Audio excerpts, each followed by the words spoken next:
Well, I was 110 kg. Yeah. I'm now sitting at about 58.9. It's like 50 kilos. 50 kilos, Yeah? That number needs to be imprinted. Yeah. Just not feeling full, or just like, okay, one more bite, okay, one more packet of crisps, or one more biscuit. And it just never was until I was literally so full that I was like, if I don't stop eating, I'm gonna burst. Thank you for sharing, because that's a moment I think any binge eater can relate to, right? We plan the binge, we eat the items, and then we feel empty because we're like, we just ate 6, 7 items. I'm still don't feel like enough. So at your worst point with binge eating, how did you see yourself? As a failure, yeah. No control, felt disgusted at myself. It just felt like an out-of-body experience. I think that's the best way I could describe it. Like, you're not even in your body, you're watching from the outside in. That's for me personally, how I can order a portion of chips and it'll be like, yeah, I had a portion of chips. It's gonna be okay. You'll find your way. Hi everyone, and welcome back to Breaking the Cycle. Today I have with me a guest that I've been waiting to have on here for on and about 2 years. Jenna and I have been talking on and off for close to over 2 years, Jenna. Jenna is a client that has been working with me on her binge eating habits, her emotional eating habits, her behavior, her routine, her structure. And long behold, after having some very, very deep conversations, 2 years later, Jenna's here in Bangkok. And Jenna, first and foremost, welcome to Bangkok. Thank you. How are you feeling? Yeah, really excited. Yeah. How have you been? First of all, how was your flight down? It was long, 11 hours, so yeah. And you're coming in from? London. Okay. Yeah. And when was the last, have you been to Thailand before? No, first time. Okay. So yeah, I haven't traveled long haul for quite some time, so it was an experience, but yeah, it was fine. So far, so good? So good, yeah. Amazing, perfect. Well, just to give you guys a bit of a brief story, Jenna, first and foremost, tell us how much weight you've lost in total, because I believe that's the biggest kicker here that kicked off our journey together. Well, I was 110 kg. Yeah. I'm now sitting at about 58.9. So It's like 50 kilos. 50 kilos, Yeah? That number needs to be imprinted. Yeah. It Yeah. needs to be imprinted. Sometimes I forget. I know that it's a big number, but yeah, sometimes I forget. Okay, Yeah. and it's very important, and in this day and age, that we make it clear how you lost the weight, because we're living in a very different century right now. Mm-hmm. So you've lost 50 kilos. How? So all natural. All natural? All natural. Diet and exercise? Diet and exercise, yeah, getting my steps in, and just managing my eating habits and making conscious decisions on what's going to fuel me, but also keeping like satiated as well. Absolutely. I think it's really important to let the audience know that while we have nothing against Big Pharma and weight loss injections, your weight loss of 50 kilos was completely natural. Yeah. However, do you get asked, given that you've lost that much weight, did you use a GLP-1 or a weight loss injection or use Ozempic? So not really. I mean, I did have one question about it when I was actually in the gym, but this is like only about a couple of months ago. But I think because it's such a big topic at the moment, and I understand why people would ask me that question. But I mean, for me, I started my health journey in 2020, and I didn't even know there was something even called Ozempic. I had no idea there was even a weight loss drug. So I do get asked, would you have taken it if you'd known about it? And it's a hard one, because I think it would be yes and no. Yeah. But I guess I didn't have a choice, and at that point in my life, I needed to like do something about it, because my weight was just getting out of control. Absolutely. It's so interesting when people ask you that question, right? Like, would you have taken it if you had the optionality then? Because when people ask me that, and I've lost the weight, and I say, I probably would have. If that option was there for me 17 years ago when I lost the weight, why not? Yeah. Right? Yeah. Why not? Yeah. But you know what advantage we had by going through this journey naturally is the structure, the routine, the habits. I mean, it's so crazy because that's one of the things that individuals on injection sometimes struggle with, right? Hard to build that part. So we do have the advantage on that part of things. So I wanted to know, before we started working together, because we worked primarily on your relationship with food, and before we started working together, before you made that first discovery call with me close to 2 years ago, what was your relationship with food like? You had just recently lost, not as much as you've lost right now, because us working together, you've lost even more since then. But what was your relationship with food like? Not great. I think that's putting it quite mildly, but yeah, it was bad. No, it wasn't great. I think it was my tool. It was my emotional tool for anything that was going on in my life. Right. And it was my coping mechanism. And I guess it was the thing that gave me comfort out of everything. Yeah. Will we describe it as binge eating? Yes. Yeah. I would say so. Yeah. And at your worst point with binge eating, how did you see yourself? As a failure. Yeah. No control. Felt disgusted at myself. And what did a binge actually look like for you? So, I mean, it varied, but like I wouldn't eat anything throughout the day, or I'll eat as little as possible. And then I would plan the binge as well. So as I was going home, I would think, okay, I'm going to stop at this shop and buy all this stuff. And that's what I did. And then I would go home and just literally eat wherever I bought, then still feeling not full, go through the fridge and see what else was there. And sometimes it was stuff that I didn't even really want. Like, for example, if there was like a block of cheese, I would just start cutting it up and then eating it. And just staring at the fridge and seeing what I could eat. So yeah, that's a pretty low point, but that's essentially how it looked like. And just not feeling full, or just like, okay, one more bite, okay, one more packet of crisps, or one more biscuit. And it just never was, until I was literally so full that I was like, if I don't stop eating, I'm gonna burst. Wow, thank you for sharing, because that's a moment I think any binge eater can relate to, right? We plan the binge, we eat the items, and then we feel empty because we're like, we just ate 6, 7 items. I'm still don't feel like enough. Raid the fridge or order more food at times, still don't feel like enough. Now's the best part. What happens right after that full point has been hit? Shame. You feel guilty. I'm not gonna do it again. This will be my last binge. I'm gonna make changes. And I think those things you just think just to make yourself feel better, but knowing full well that it's not gonna, you're still gonna do it. Yeah. Absolutely. And shame, as you and I have spoken about many times, is such a tough emotion, right? What does shame do to you, Jenna? Makes me feel embarrassed, like hate myself, have no control. Yeah, shame is such a debilitating emotion. And it's something that I don't think people realize how much they get impacted by shame and how embarrassed, like you said, about your behavior. I'm curious, Jenna, because you described how you planned the binge, how it actually looked. But throughout your day, as you were planning that binge, what emotions triggered the binge to come?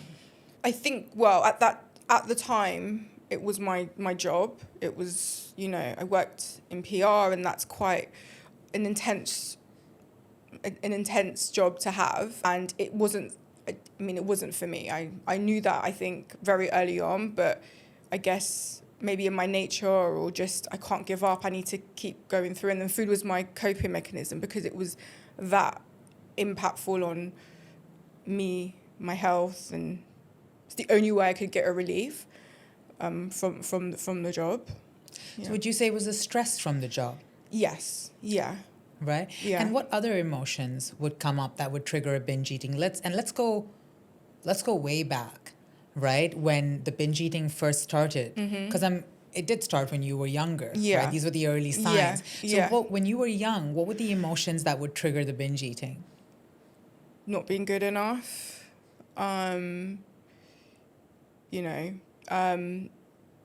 Being compared to other people, like immediate family and, I don't know, like the next door neighbor. just never feeling good enough, not feeling, I guess, well, what happened to me as a child, feeling a lack. There was a lack in me that I wasn't good enough at anything. Yeah. So comparison, not feeling good enough, right? Being compared to the next door neighbor, sounds like went through trauma as well, right? Yeah. All major impacts on the nervous system and bringing out a whole bunch of emotions. So these aspects would make you feel angry, hurt, sad. Yeah. Did you feel these range of emotions? Yeah.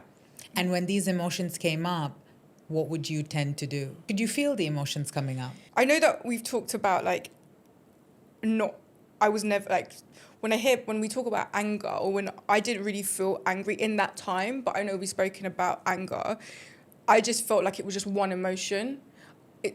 I can't think where they've all been separated out. For me, it was just one big emotion that I was dealing with, and it was probably all those things combined. But I just, at that time, I couldn't separate each of them. I just felt, this one big emotion, and then that just caused the binge. Yeah. Yeah. I mean, we've worked a lot on how you should be expressing anger, what that feels like, and we're gonna get into all of that.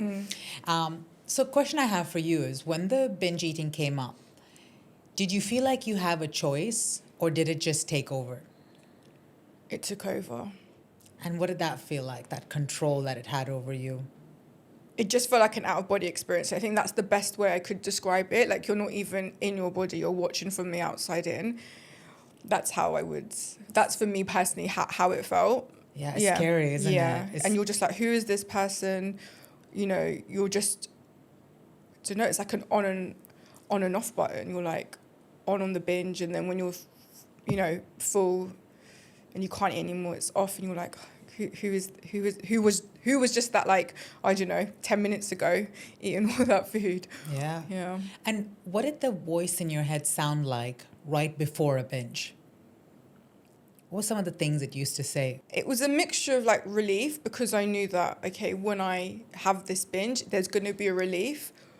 But also, well, kind of look at you, you're already a certain size, you might as well just do it. It's not going to make a difference with this binge, or, eating this amount of food.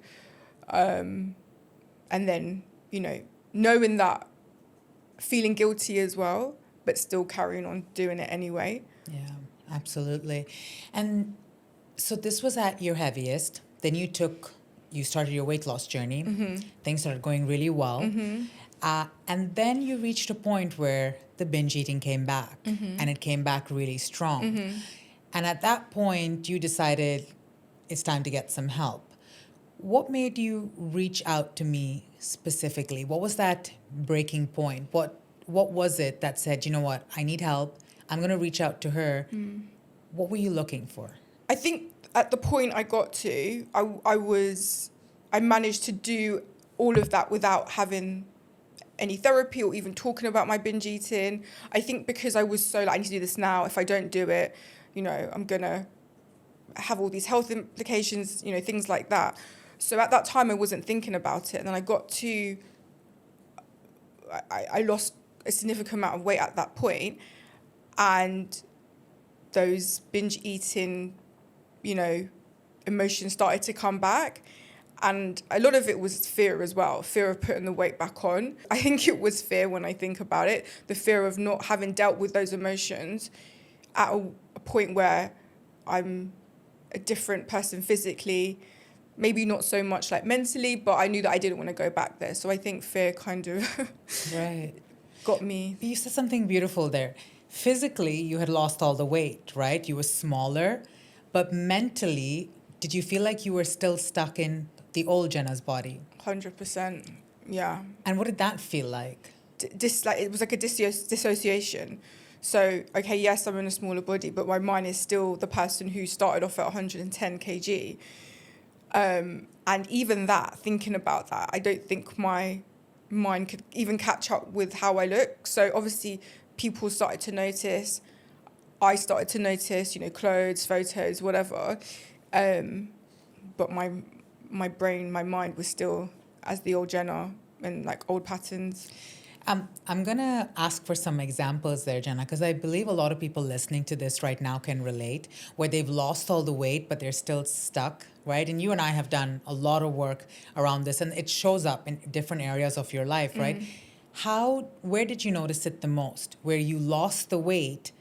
I know I have a list of things, but you know me, I always have, but I want you to, based on what we've done and what we've talked about, Yeah. how did it show up where you could see that I've lost the weight, clothes fit good, but mentally I'm still stuck in the old Jenna's body? I guess, well, an example is how people would treat you. And so I guess they're used to seeing me a certain way, and I'm used to thinking of me, myself, as a certain way.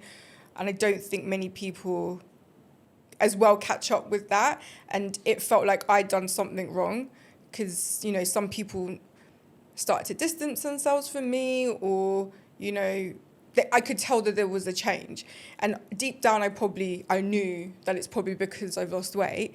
But I was like, but in my head, I would maybe think of it as something different because I didn't want to think, oh, well, it's just weight. Like, I've just lost weight. But I guess coming from where the weight I've come from, it was like, obviously to people who were close to me or like, you know, friends and stuff, it was quite, I guess, shocking.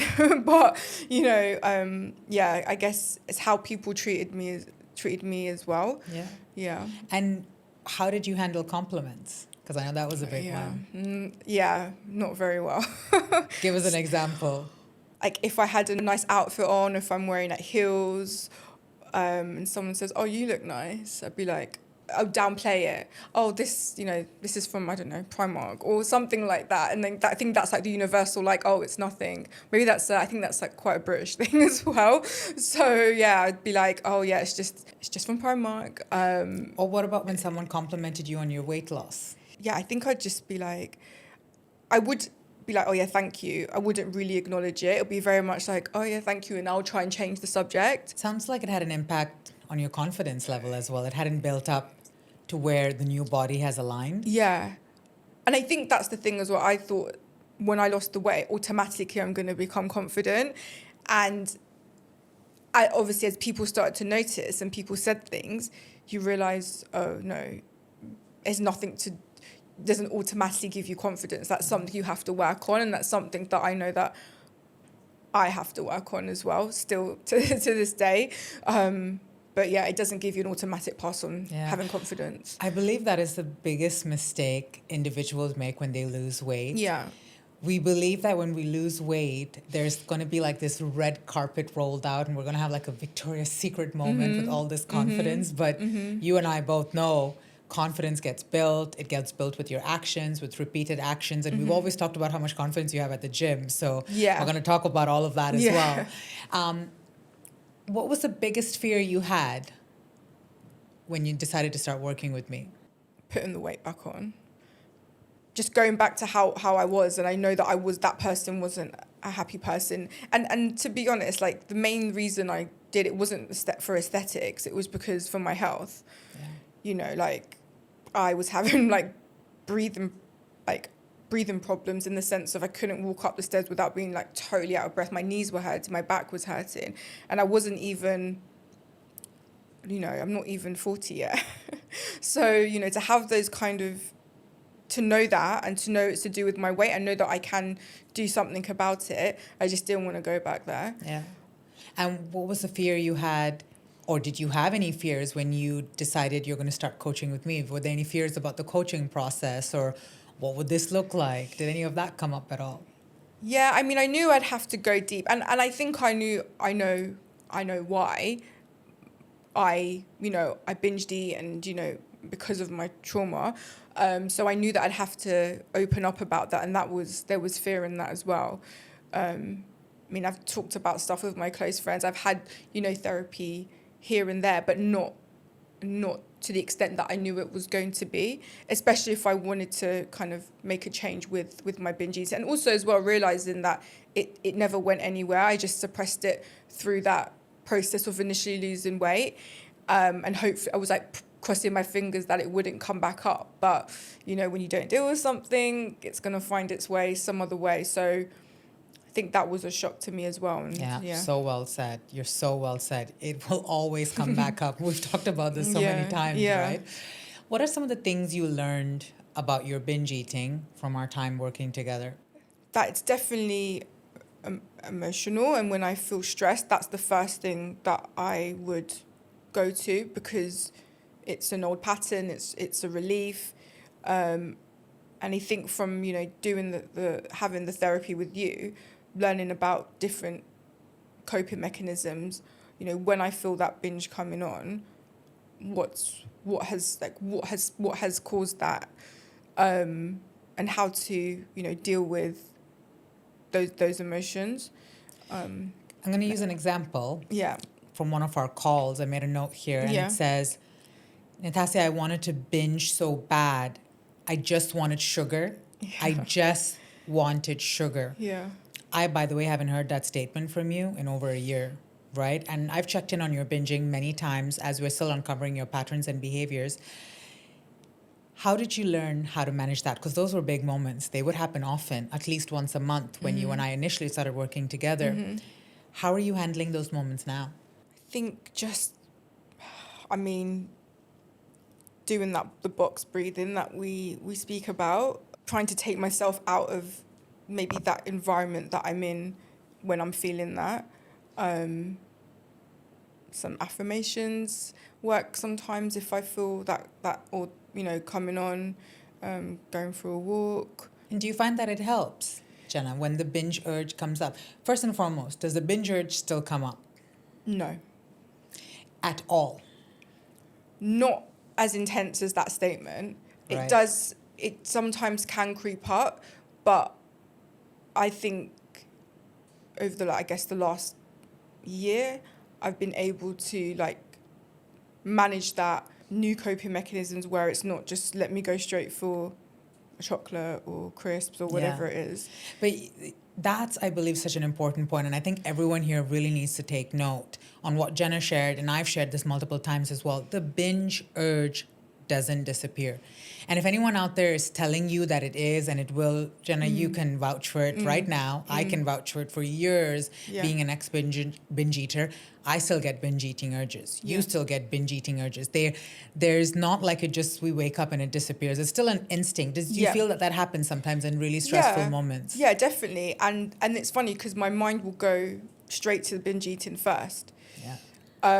But I think as of in the recent year, I've managed to not push it to the side, but talk to myself and say, is that why I really want to eat whatever it is that I'm going to binge on, or why we're thinking of binging on? Why are you actually feeling this way? And I think when I start talking to myself like that, I kind of forget about why I wanted to binge eat anyway, because I'm kind of going through my emotions. And by the time that happens, I'm like, oh, I'm not even hungry. I don't even want to do it. And then I can't just then move on. Yeah. And that's exactly what we need to be doing, right? Emotional processing is what you're doing there, regulating your emotions. And I love that you mentioned box breathing, because I put all my clients to box breathing. I don't know how many times, but do you find that really helpful, Jenna? What does it do for you when you box breathe in that moment? I think it grounds me. It just gives me something else to focus on. I think at first I was like, oh, this is silly, just breathing in and out. But it does work. I mean, it's obviously not it's not gonna get rid of it. But I think in that moment for me, it does really work. It helps me focus on something else, which is obviously like my breathing. Right. Yeah. Absolutely. And what were some of the moments that you found difficult, or let's say maybe uncomfortable, through the process? I know we've had quite a few, but what were some of the moments that you found really difficult or uncomfortable while we've been coaching together? Expressing how I feel, how I really feel. I'm going to stop you right there, because you just said two such important sentences. Yeah. Expressing how I feel, and then you took a second, and then you said expressing how I really feel. Why'd you do that? I think being vulnerable, I think that's I think when I say how I really feel is being really vulnerable. I think I have this, I've always thought myself as, just this strong person, maybe because of my size as well, and automatically just being strong, you can take anything, and that person doesn't have, I don't have emotions. And I think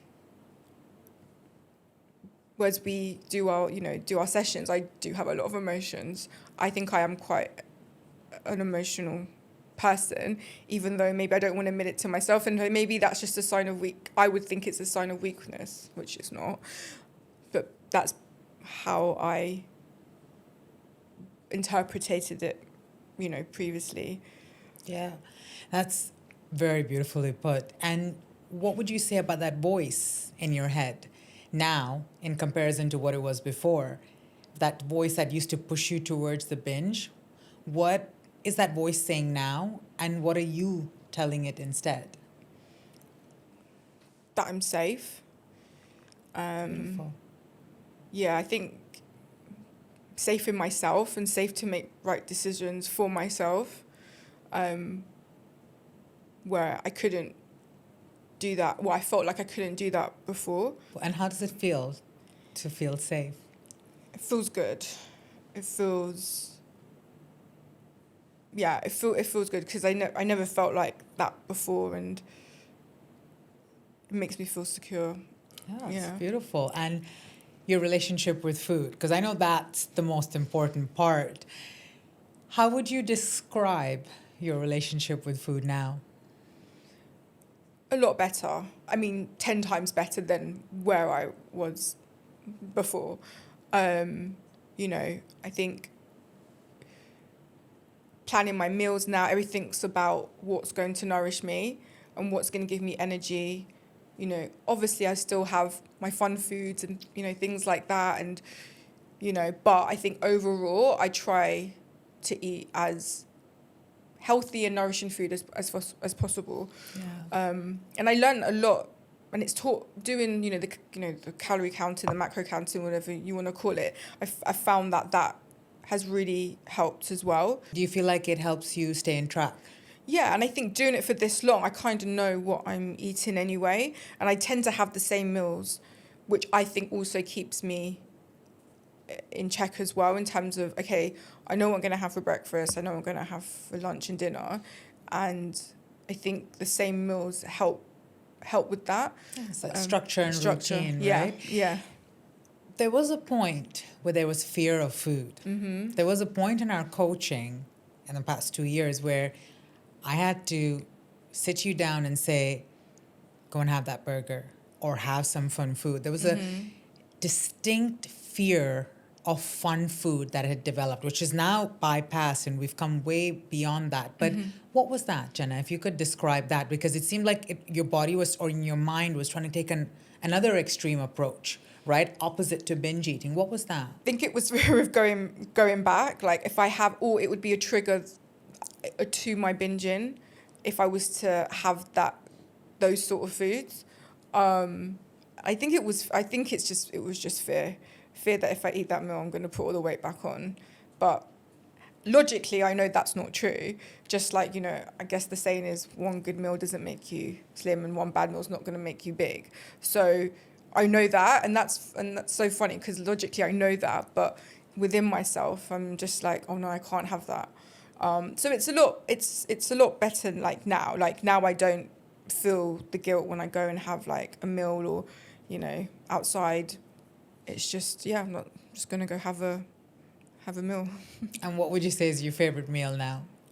Something fun. Something fun. I mean, I'm quite chips. I love chips. It's so boring, but I just love chips. Any form of potato, I'll have it. You know what? As a former binge eater and someone that struggled with weight, I think we all have that one thing. Like for you, it's chips. For me, it's I would say a good carrot cake. Like for me, it's a good carrot cake, good cream cheese, a good carrot cake. Yeah. Your was like, oh, I know what you're talking. I know what you're talking about. Yeah. It's but having been there, I think we all have that one, and now you and I can talk about it, and there's no guilt. Whereas before, if you were still struggling with food, would you have felt comfortable saying, yeah, I like chips or I love chips? No. Why I just said that? salad. I like to eat cucumber, which is obviously not true. No one. I mean, I do like cucumber, but Yeah. It's crazy because I say this all the time when I ask people, well, you binged, what was it? You're like, oh, just a little bit of this, a little bit of that. I was like, we don't become binge eaters binging on carrots and broccoli, right? We become binge eaters binging on cake, Yeah. chips, Yeah. Yeah. Coke, whatever. Yeah. Like we Yeah. want the good stuff. Yeah. So I mean, I know you can relate in Yeah. so many ways. Yeah. I'm curious to know now what feels different inside. But I have control over it. I know, okay, yeah, I can order a portion of chips and it'll be like, yeah, I had a portion of chips. But I think it's control, not in like a controlling sense, but control where, okay, like I said, I can have the chips, I can have the crystal chocolate and not let it be a thing that spirals into a binge. Because I think at my biggest, I'd restrict myself by just having like no breakfast, a salad for lunch, and then, my dinner would be a binge. And that was a cycle for, months on end. And there was there was a control in a sense, but there was no control because I'll just go and binge. But now I definitely have that sense of, like I said, I can have the fun foods, but also still be, in control of what I'm eating. Absolutely. Yeah. And what about your confidence, Jenna? How has it changed your confidence? Yeah, like I'm definitely more confident since I've started with you. I think I thought as well, my confidence, like I was saying before, was there. Okay, lost the weight, I'm confident. Now, I do think it's better than it was. Yeah. I believe now would be a good time to tell people about the two different versions of confidence that you have, which you know exactly Yeah, I what know I'm where you're talking about, right? Do you want to share with people what I'm actually referring to? So, you're talking about the gym? Absolutely, Yeah. I'm talking about the gym. Yeah. So when it comes to the gym, you're a beast. Like, let's just be very, very honest. Tell us about your gym routine now. From someone who used to weigh 110 kilos. By the way, did you work out at 110 kilos ever? I did, yeah, but it was a struggle. Yeah, I did. Yeah. But it's very limited in what I could do. So, I mean, yeah, it was very basic. I couldn't really squat properly. Couldn't, do a deadlift, hip hinge. But I mean, now, I'm trying to think so I can hip hinge about 120. Wow. So I'm like hip hinging more than what I weighed. So yeah. So It's almost double of what you weigh. Yeah. That's crazy. yeah, yeah. So yeah, from someone who could barely do any exercise or move, I mean, I go to the gym at least 4 times a week, depending, and then I do 2 like cardio sessions, which is my Muay Thai. And yeah, I mean, I get up at, what time do I get up? I mean, I'm an early riser. I prefer to get my workouts in the morning, so it's done. But I love it. I love going. You're part of the 10K steps club as well, if I'm not mistaken, right? 10K or Oh more. yeah, so on top of that, my steps as well. I at least try and get 10K in. Yeah.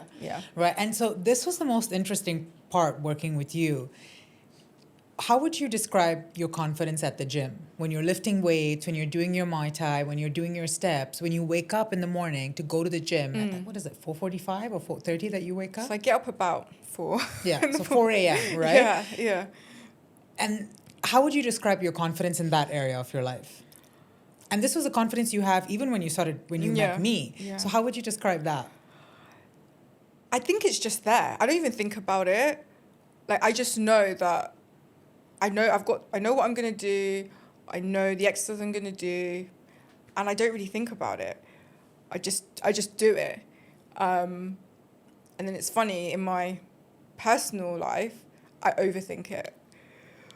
But I think with the gym, it's because it's something that I do every day. It's a muscle that I use every day to go and, feel confident and be confident. I just don't think about it. But I think the other side to it is, personally how, sometimes I feel about myself, or like how I look, or like, compliments, things like that I find harder. And I guess it's because it's not something that I'm used to, or again, like a muscle I've not really used.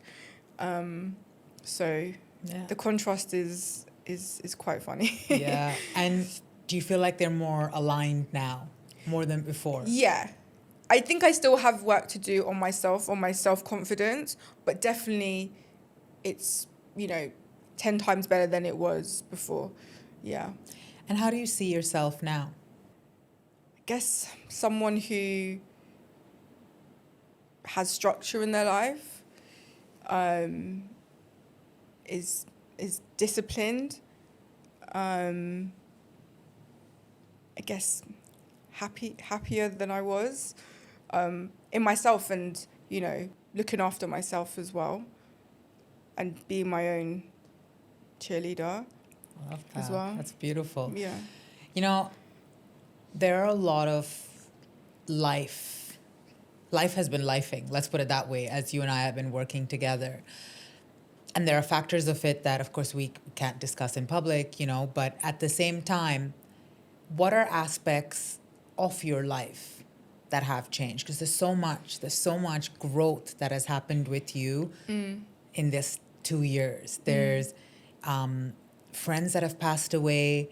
There are people that we've had to say goodbye to, and all of it, people that have come back into your life, and all of it that has just grown and make you stronger. How would you say your life has changed and made you stronger and more confident to actually deal with those scenarios in such a positive way? I think, I feel like I've always had resilience, and like you said, things have happened in my life from childhood which, have been very traumatic, and I think as bad as those things were, it has maybe made me more resilient than I thought. And with things that happen now in my life, yes, obviously it's sad, and people move on and things like that, but I think maybe just having that resilience has helped me get through it. Yeah. Resilience is one aspect, which is the strength, right? That we need to move on from situations. What's the other aspect, would you say, that allowed you to get through those experiences on the other side? Resilience was the outer shell that kept you going. How did you process those situations, the trauma, the loss of a friend, the different situations? How did you process them? Yeah, feel my emotions, not being afraid to feel them where I would have before. And if I'm sad, then I'm sad, not trying to push my emotions down. Right? And so when you feel your emotions, so say you're feeling sadness, okay? Let's use, do you mind if we talk about the loss of your friend? Is that okay? Yeah, that's fine. So you lost your friend. This was a friend from a very, very long time ago, right? And it was someone that you were relatively close with when you were younger. And receiving her news, how did that feel initially? I didn't believe it. It must have been it can't be true, that kind of thing, yeah. And then when you and I spoke on the phone, you told me, but then we went deeper. We talked about what the relationship was like with her when it was younger. And we came to understand that the relationship actually got quite estranged, right? Yeah. So there was almost like a string left untied back then. Then we brought that conversation up when you and I were talking. Yeah. And it brought out an emotion for you. What emotion did it bring out? Guilt and sadness.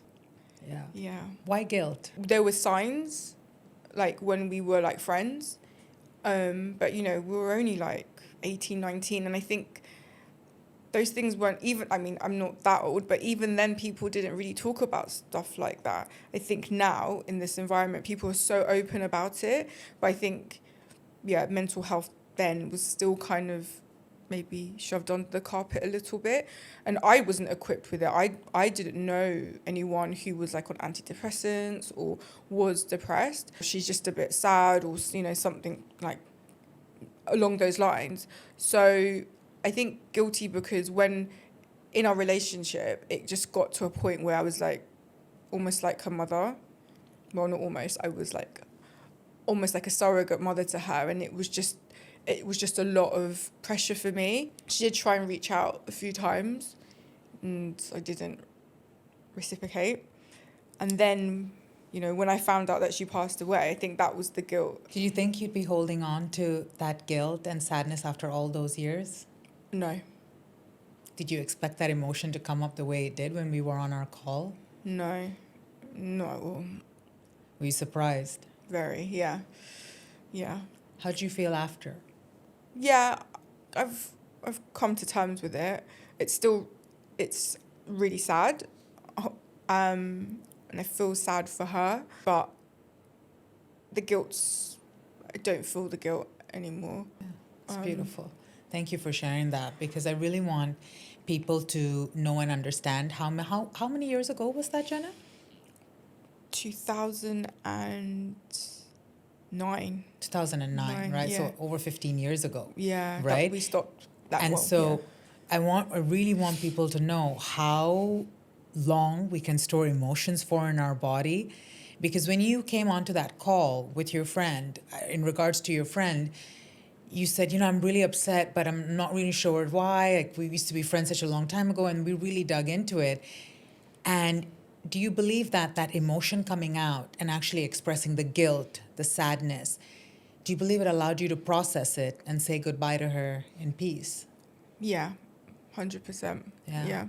It was such a beautiful moment, and I'm so glad and honored I got to share that with you, because that was the true definition of emotional processing, right? It was like 15 years ago, a friendship 15 years ago, and there was so much guilt. But thank you for sharing that. That was really beautiful. The question I have for you now is, Jenna at 110 versus Jenna now. When you see her now, when you look at pictures of her, when you think about her, what comes up? Sadness. Sadness, but also it does get better. It gets good. Like, I want to protect that person as well. Almost like a big sister. Yeah. That's beautiful. And as a big sister, what do you want to tell her at times? That it's gonna be okay. You'll find your way. Do you feel like you found your way? Yeah. I feel I'm still navigating certain parts, but I think for the most part, yeah, definitely. And how do you feel when you look back at where you started, at your heaviest? How do you feel looking back at that exact moment? I feel happy, and I feel happy because I took a chance on myself, where, like, I failed before trying to lose the weight and trying to deal with the emotions, but I feel happy that I started. Yeah. And what does a day in the life of Jenna look like now? So now I get up silly hours to go to the gym, but I've always done that. So for me, it's just ingrained in me. So I know it's not for everyone. So I'm going to the gym, prepping my food, doing Muay Thai, but just a better overlook on life. Like, it's not centered around food. Like, I'm not centering my life around food. I'm trying to enjoy things that I couldn't when I was like at 110 kg. Taking interest, in hair and makeup, my appearance, like things like that. Yeah. Has that drastically changed since losing the weight? Yeah. I mean, clothes fit you better, your makeup looks better, your hair looks better. You don't have to think. And I know if it's like, I guess if, some people like choosing an outfit, for me at 110 kg, it was sweatpants and a massive t-shirt. Now it's like, okay, I have options, and it's fun and it's nice, and I missed out on that, and now I'm embracing it. Yeah. Yeah. What's your dress? What would you say your dressing style is like? I think it's a bit simple, like jeans and a t-shirt, or basically jeans and a t-shirt, and nice tops, like a blazer, or depending on the event. But I think it's quite simple, like simple colors, things that suit my shape.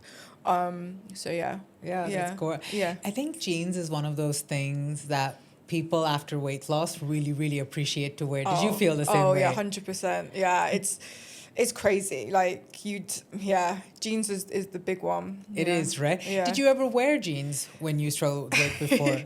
Yeah, but they never fit right. They're either like too big at the back, and then or you'd get like camel toe, or they just would look weird.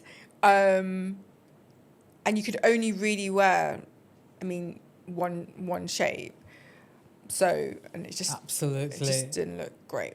I mean, I remember I used to wear men's jeans. I got a pair of jeans made. Yeah, so jeans is one that you Yeah. can really, really appreciate. Yeah. And does it feel good when you button up your jeans? Yeah, I don't have to like cross my fingers again and hope that it's gonna close, But yeah, That's these are the little moments that happen behind closed doors that people don't know about.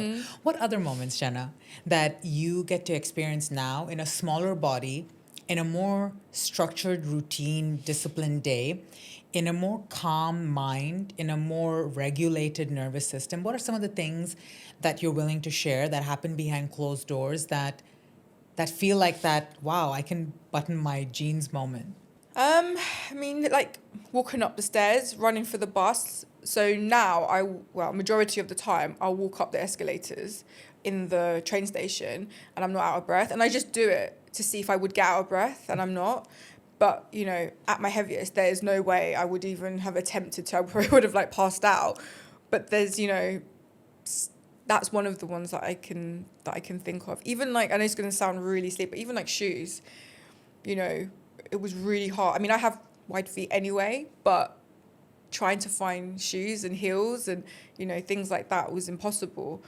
Even like sleeping, like my back doesn't hurt anymore. I used to get really bad like back pain. Again as well, like sitting on the tube, I can sit in the middle seat. I don't have to find the end seat. I can sit in the middle and not feel like I would never sit in the middle seat. I'd always stand because I wouldn't fit in the seat. Yeah. So. It's these little things that that happen. Crossing my legs, that's another one. Right, that's a big one. I was never able to cross my legs. Yeah. Now I just do it because I can. Yeah, that's a big one. Yeah. That's a really, really big one, especially for women. I mean, it's more elite, more elegant to sit with your legs crossed. Yeah, that's a big one. Yeah. Thank you for sharing that. Thank you, Jenna, for really taking us through your vulnerable times, your good times, what your relationship with food was like. If there's someone out there currently struggling with the binge and restrict cycle and they're feeling hopeless, helpless, probably like how you felt in that moment where you had lost all the weight, or even when you hadn't lost all the weight, but you were still stuck in this cycle, what is a message or some messages that you could leave for them? Just start. I know it's probably like the big cliche, but I think it's just start. Start small. It doesn't have to be this, massive, okay, I'm going to start running 5K. I mean, I just started walking and just being in a calorie deficit, and I saw a significant change. And it takes time. Be patient with yourself. There were times when I started and I was like, this weight's not going to come off. I'm going to be like this forever. But when you start to see it, you're like, yeah, it is working. And I think that gives you the boost to carry on, but you've got to stay consistent and be kind to yourself as well. I don't think I was very kind when I started to myself. And I wish that's probably something now starting, when I started the therapy, that I wish I was a little bit more when I first started. And what about for someone that's really deep in the end of their binge eating? Maybe not their physique anymore like yourself, but are still struggling with binge eating. What would you tell them? Get help. Speak to someone genuinely, because you can't think your way out of it. And I think that's what I tried to do as well. And it doesn't, for me, it didn't work. And I think I owe a lot to my sessions with you as well, like to have really got me out of it and not go back to, my old habits. I was just there to guide you. You did all the work. I'll just tell you that much. I always say this to my clients and to anyone else. I'm there to guide you, to show you the techniques, to allow you to help release those emotions. But every single time I gave you work to do on the back end, you did it. You were one of my clients that if I gave you, we talked about your life, your future self, what did that look like? so many times in the different versions of you, and you always came back with the homework done, because that's where change happens, when the homework's done. So I want you need to owe it to yourself. The credit's all to you, and I'm really, really proud. I'm really proud that we got to do this moment here in Bangkok. Thank you, Jenna. Thank you again so Welcome. much for joining us Thank you for today. having me. Pleasure.